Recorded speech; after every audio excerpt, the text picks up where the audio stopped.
وما منع الناس أن يؤمنوا إذ جاءهم الهدى إلا أن قالوا أبعث الله بشرا رسولا قل لو كان في الأرض ملائكة يمشون مطمئنين لنزلنا عليهم من السماء ملكا رسولا قل كفى بالله شهيدا بيني وبينكم إنه كان بعباده خبيرا بصيرا ومن يهد الله فهو المهتد ومن يضلل فلن تجد لهم أولياء من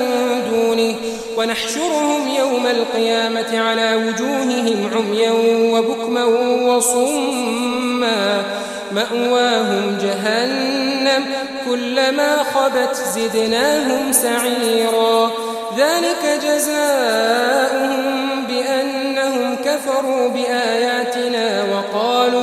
وقالوا أئذا كنا عظاما ورفاتا أئنا لمبعوثون خلقا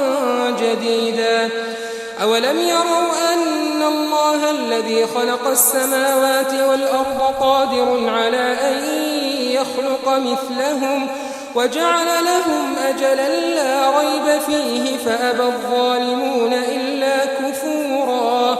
قل لو أنتم تملكون خزائن رحمة ربي إذا لأمسكتم خشية الإنفاق وكان الإنسان قتورا